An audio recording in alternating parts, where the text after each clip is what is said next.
Number 6000. The King George V.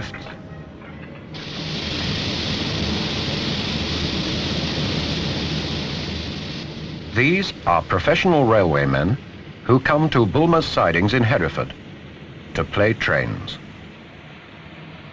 Ever since British Rail dispensed with steam locomotives and went over to diesel and electric, many railwaymen's lives have become less satisfying, because steam engines demanded a technique and an understanding which diesels and electric locomotives do not.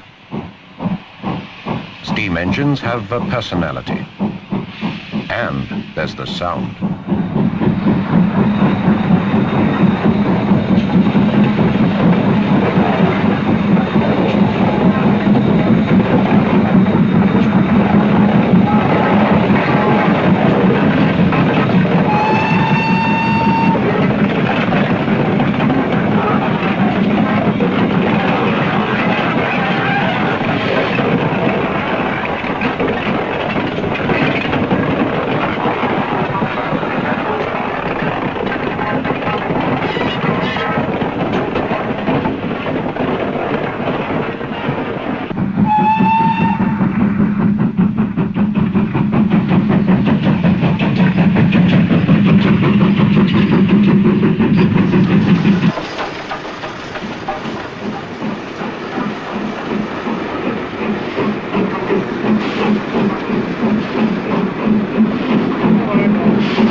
Once, British Rail used 10 million tons of best coal every year.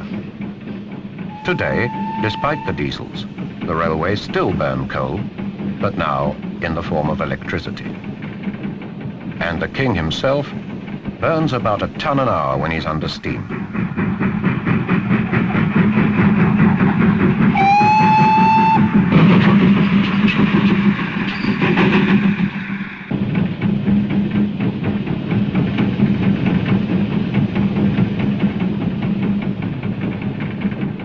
King George V was designed and planned by 1927.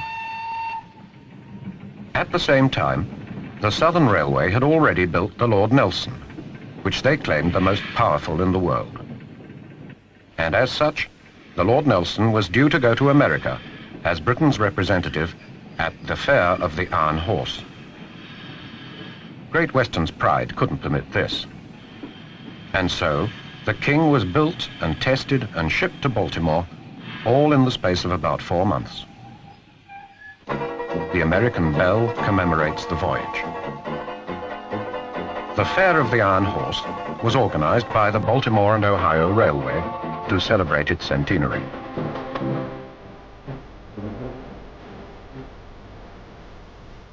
American railroad companies sent their oldest, and they sent their best.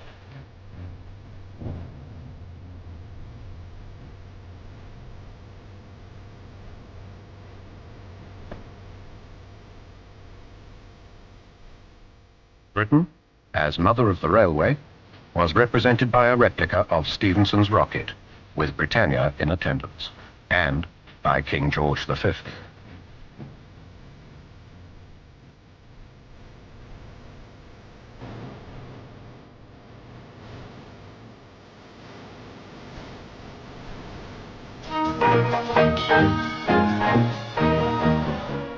After the ballyhoo of the American visit, King George V returned to Britain to be welcomed by the Railway Queen, and then entered service to earn a living.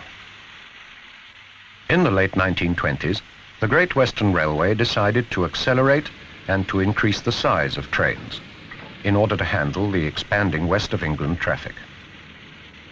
Previously, these trains had been hauled by Castle-class engines. So, out of the Castle came the King. The same engine in principle, but much bigger and much more powerful.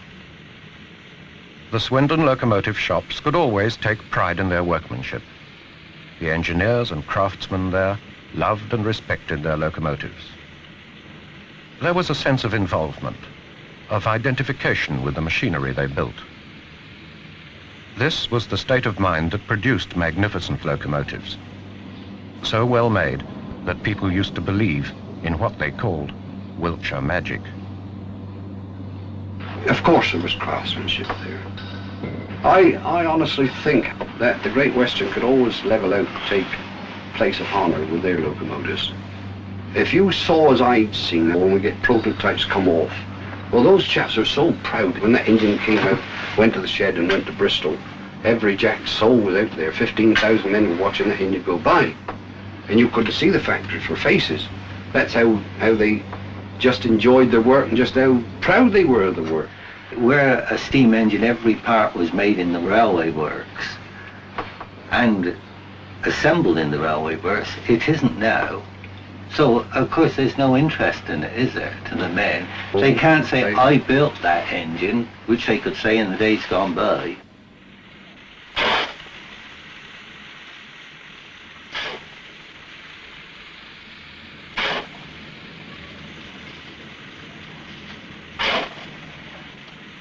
But the steam age came to an end, as far as the Kings were concerned, in 1965.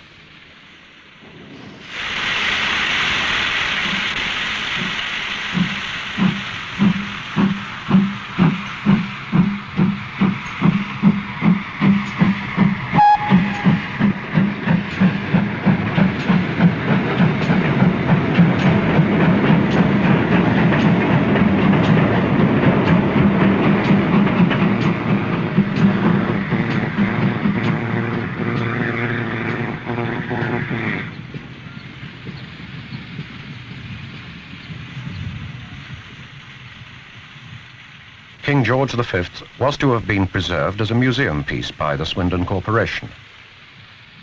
But Bulmers of Hereford had available about 1.5 miles of siding, which would permit the King to remain a living steam locomotive.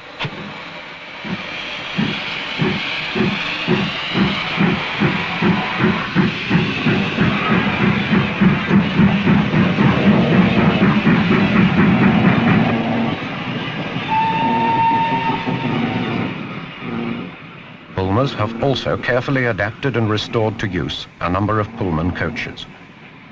Together with them, the King is waiting for the day when British Rail's policy may change, to permit steam to return to the tracks where it belongs, perhaps to haul special trains.